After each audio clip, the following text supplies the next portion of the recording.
Hello guys, welcome back to my YouTube channel. मैं doctor Manoj Yadav.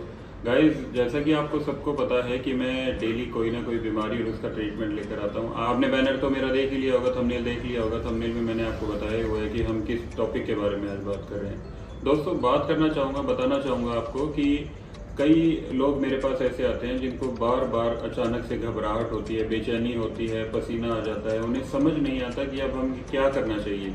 अचानक से ऐसी कंडीशन हो जाती है कि जी घबराने लग जाता है, पैरों के नीचे से दर्द होने लग जाता है, पैर पूरे कांपने लग जाते हैं। ऐसी कोई कंडीशन आ जाती है तो उसमें हमें क्या करना चाहिए। आज के टाइम में 90% लोग ऐसे हैं जिनको दिल की धड़कन बढ़ने की बीमारी है। दिल की धड़कन बढ़ती किस वजह से है, ये भी लोगों के अंदर एक मिथ है कि अगर दिल की धड़कन हमारी बढ़ चुकी है तो हो सकता है हमें अटैक आ सकता है। लोग ये सोचने लग जाते हैं। पेशेंट मेरे पास आते हैं, बोलते हैं कि सर मेरी दिल की धड़कन बहुत ज़्यादा बढ़ रही है, मैं इसके लिए क्या ट्रीटमेंट करूं? कहीं मुझे अटैक तो नहीं आने वाला है, कहीं मेरी कोई नर्व तो ब्लॉक नहीं है, कहीं मुझे बार बार बीपी की समस्या तो नहीं रहने लग जाएगी, कहीं मेरा कोई एक हिस्सा रह तो नहीं जाएगा या फिर सुन पड़ जाएगा। ऐसा कुछ भी नहीं होता। गाइस, समझने की बात यह है कि अगर आपको धड़कन बढ़ रही है, बार बार आपकी धड़कन बढ़ रही है, तो इसमें कुछ फैक्ट्स होते हैं, कुछ ऐसे कारण होते हैं जो हमारी ही कमियों की वजह से होते हैं। जैसे कि आपने देखा होगा, पहले फैक्ट की हम बात करते हैं, अगर आपको किसी चीज से डर लगता है तो आपको धड़कन बढ़ने का बहुत ज्यादा खतरा रहेगा। आपकी धड़कन बार बार बढ़ सकती है, आपको पसीना बार बार आ सकता है, आपको बेचैनी रह सकती है। पहला कॉज तो ये था कि आपको फियर रहेगा, किसी भी तरीके का फियर हो सकता है। वो लॉस ऑफ आपकी लाइफ का फियर हो सकता है, लॉस ऑफ इलनेस का हो सकता है, फियर ऑफ इलनेस हो सकती है, या फिर फियर ऑफ डेथ हो सकती है, fear of losing someone special, किसी भी तरीके का फियर हो सकती है। इन्हीं कारणों की वजह से धड़कन हमारी एकदम से अप हो जाती है, जिसकी वजह से पसीना आने लग जाता है, बेचैनी हो जाती है, टेंशन में बंदा रहने लग जाता है। दूसरा गाइस, अगर आप लोग बहुत ही ज्यादा ओवर थिंकिंग है, सारा दिन ही सोचते रहते हैं, टेंशन में रहते हैं कि अभी क्या होगा, अगर ऐसा नहीं हुआ तो ऐसा हो जाएगा, अगर इस तरीके की आपकी कोई सिचुएशन है तो भी आपकी धड़कन बहुत ज्यादा बढ़ जाती है। थर्ड वन गाइस, अगर आप कोई एक्सरसाइज करते हैं, रेगुलर आप रनिंग करते हैं, जॉगिंग करते हैं, दिन में 2-3 बार आप जिम के लिए जाते हैं, तो भी आपको धड़कन बढ़ने का काफी ज्यादा खतरा रहता है। धड़कन बढ़ने का मतलब ये नहीं है कि आपको खतरे में हो आप, या फिर आपको परेशानी कोई हो गई है, या फिर आपको कोई डिजीज होने वाली है। इसका कारण ये है गाइस कि आपको इनमें कुछ बातों को समझना पड़ेगा कि ये किस वजह से होती है। वो वजह मैंने आपको समझाई कि अगर आपको किसी भी चीज का फियर है, अगर आपको किसी भी चीज के लिए ओवर थिंकिंग है, अगर आप बहुत ज्यादा सोचते हो, अगर आप मेंटली स्ट्रेन हो, मेंटली हरासमेंट है आपके अंदर, या फिर आप किसी फिजिकली आप किसी चीज से डरते हो, तो आपको दिल की धड़कन बढ़ने का खतरा बहुत ज्यादा हो जाता है।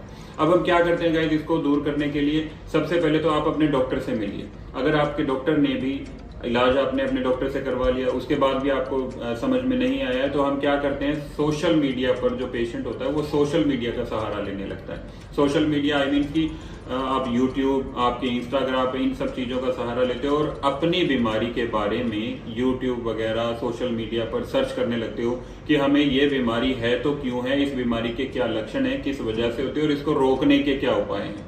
गाइस, सबसे पहले बताना चाहूंगा कि अगर आप सोशल मीडिया पर जाते हो और इस चीज से रिलेटेड, एंजाइटी से रिलेटेड अगर आप कोई भी एक चीज सर्च करते हो, तो उस सर्च में आपको 7 से 8 ऑप्शंस मिलेंगे, 7 से 8 रिजल्ट मिल जाएंगे कि आपको ये बीमारी हो सकती है, या इस वजह से आपको एंजाइटी हो सकती है, इस वजह से आपकी दिल की धड़कन बढ़ सकती है। आप फिर क्या करेंगे कि वो जो उन्होंने जो रिजल्ट आपने देखे हैं यूट्यूब पर, सोशल मीडिया पर, उन रिजल्ट्स को आप अपनी कंडीशन के साथ में मिलाने की कोशिश करेंगे। अगर आप अपनी कंडीशन के साथ में उनको मिलाते हैं तो या तो आप अपनी कंडीशन बहुत बेटर कर लेंगे, या फिर आप अपनी कंडीशन बहुत ही ज्यादा बैड कर लेंगे, बहुत ही ज्यादा वर्स कर लेंगे। उस कंडीशन में क्या होगा कि आप अगर ओवर थिंकिंग है तो आपकी ओवर थिंकिंग जो एबिलिटी है वो बहुत ही ज्यादा बढ़ जाएगी।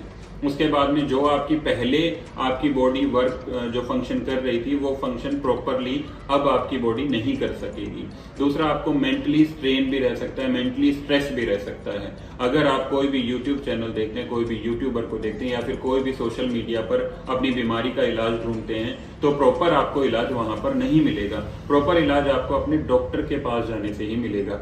डॉक्टर भी आपको मेडिकेशंस पर रख देंगे। कुछ मेडिकेशन ऐसी होती हैं जिनकी आपको लत लग सकती है, आप हैबिचुअल हो सकते हो। उन हैबिचुअलिटी की वजह से आपकी बॉडी के अंदर काफी ऐसे फंक्शंस हैं जो वर्क या तो स्लो कर देंगे या फिर वर्क शट डाउन हो जाएगा आपका। ऐसी सिचुएशन से बचने के लिए मैं आपको 2 चीजें बताना चाहूंगा कि आपने क्या करना है। अगर कभी भी आपकी धड़कन बढ़ जाती है, आपके पास किसी डॉक्टर का सहारा नहीं है, आप किसी डॉक्टर के पास नहीं जा सकते हो, आप कहीं पर नहीं जा पा रहे हो, आप कुछ नहीं कर पा रहे हो, तो 2 चीजें कीजिएगा।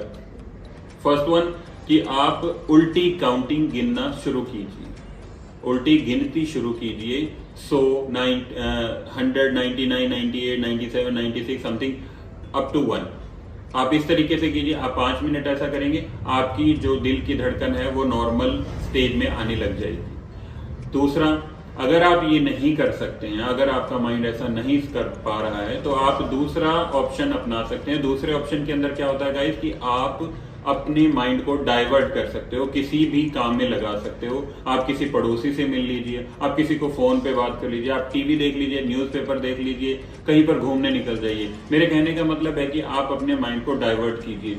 जब आप अपने माइंड को डाइवर्ट करेंगे तब भी आपकी जो दिल की धड़कन है, जो हार्ट बीट है, वो अपनी रूटीन में अपनी सही स्टेज में आ जाएगी, अपनी सही वैल्यू पर आ जाती है। आप कई लोग ऐसा करते हैं कि कई लोग सीटी स्कैन करवाने पहुंच जाते हैं, हमें ब्रेन के अंदर तो कोई दिक्कत नहीं होगी है, और कई लोग ईसीजी करवाने पहुंच जाते हैं, कई लोग इको करवाने लग जाते हैं कि हमें कोई अटैक तो नहीं आने वाला है। तो गाइस मैं आपको बताना चाहूंगा कि जो भी ये चीजें हैं, जैसे कि घबराहट होना, एंजाइटी होना, बार बार पसीना आना, इन सब चीजों का इलाज ये नहीं है कि आप कोई भी जाकर टेस्ट करवाइए। सबसे पहले आप अपनी माइंड के अंदर जो भी थिंकिंग चल रही है, जो भी ओवर थिंकिंग चल रही है, उसको दूर कीजिए, उसको दूर करने के उपाय कीजिए। जैसे ही आप ये चीजें करेंगे, आपकी बेचैनी, आपकी एंजाइटी नॉर्मल स्टेज में आने लगेगी। आपने देखा होगा आपके घर में आपकी माता, आपके पिता या फिर कोई भी बुजुर्ग हैं, उनको बहुत ही ज्यादा धड़कन की प्रॉब्लम होती है, वो बार बार डॉक्टर के पास जाते हैं, इंजेक्शन लगवाते हैं, टैबलेट्स पर आ जाते हैं। पर गाइस कोशिश कीजिए कि आप उनको समझने की कोशिश कीजिए। उनके दिमाग में कुछ लोड होता है, उस लोड को आप निकाल दीजिए। उनके दिमाग को आप डाइवर्ट कीजिए, किसी चीज के अंदर डाइवर्ट कीजिए। जैसे ही आप देखिए कोई मेडिसिन नहीं लेते हैं, अगर आपको मेडिसिन की आदत पड़ गई तो कोई भी मेडिसिन की आदत छुड़ा नहीं सकता, मेडिकेशन काफी आती है इसके लिए। लेकिन अगर आप अपना माइंड डाइवर्ट करवा देते हैं, अपने माता पिता का या जिसको भी ये प्रॉब्लम है उनका माइंड डाइवर्ट करवा देते हैं, तो आपको ये प्रॉब्लम, आप देखिए उस पेशेंट को ठीक होने में कुछ ही टाइम लगेगा। 5 मिनट के अंदर दिल की धड़कन नॉर्मल हो जाती है। बीपी बार बार मत चेक करवाइए। अगर आप बीपी बार बार चेक करवाएंगे, अगर एक बार आपको धड़कन आपकी अप मिल जाती है, तो आपको दिल के अंदर, आपके मन के अंदर ये वहम बैठ जाएगा कि आपको दिल की धड़कन की बीमारी है, जो कि ऐसा नहीं है। ये टेम्परेरी होती है। टेम्परेरी का मतलब है ये स्थायी नहीं होती, अस्थायी होती है। आपने अपने माइंड को डाइवर्ट किया, या फिर आपने उल्टी काउंटिंग स्टार्ट की, या फिर आप किसी खेल में लग चुके हो या किसी और काम में लग चुके हो, तो आपकी दिल की धड़कन फिर से नॉर्मल हो जाएगी। गाइस मैं आपको ये चीज बताने की कोशिश कर रहा हूं कि कोई भी एंजाइटी, कोई भी घबराहट, कोई भी जोर से चिल्लाना अपने दिल को, जब दिल की धड़कन को बढ़ा देता है, तो उसका इलाज सिर्फ और सिर्फ दवाइयां खाने से नहीं होता है, डॉक्टर के पास जाने से नहीं होता है। आप रूटीन में बस ये 2 काम कीजिए कि अगर आपकी धड़कन बढ़ जाती है तो आप उल्टी काउंटिंग स्टार्ट कीजिए या फिर अपने माइंड को डाइवर्ट कर दीजिए। आप इन दोनों चीजों में से कोई भी एक चीज करेंगे, आपकी एंजाइटी, आपकी घबराहट, आपको बार बार पसीना आना, कोई भी प्रॉब्लम होती है, ये सारी की सारी प्रॉब्लम्स आपकी दूर हो जाएंगी। गाइस आपको मैंने जो जो चीजें बताई, ये चीजें समझने की कोशिश कीजिए। अगर आपको कोई चीज समझ नहीं आ रही है तो मेरे स्क्रीन पर ये नंबर दिया हुआ है, आप इस नंबर पर कॉल कर सकते हैं, मुझे हॉस्पिटल आके मिल सकते हैं। कभी भी कोई भी दिक्कत आती है, आप इस नंबर पे कॉल कीजिए, व्हाट्सएप कीजिए, आपको प्रॉपर सहयोग दिया जाएगा। आपको ये मेरी वीडियो समझ में आई हो, अच्छी लगी हो तो लाइक कीजिएगा, सब्सक्राइब कीजिएगा। थैंक्स।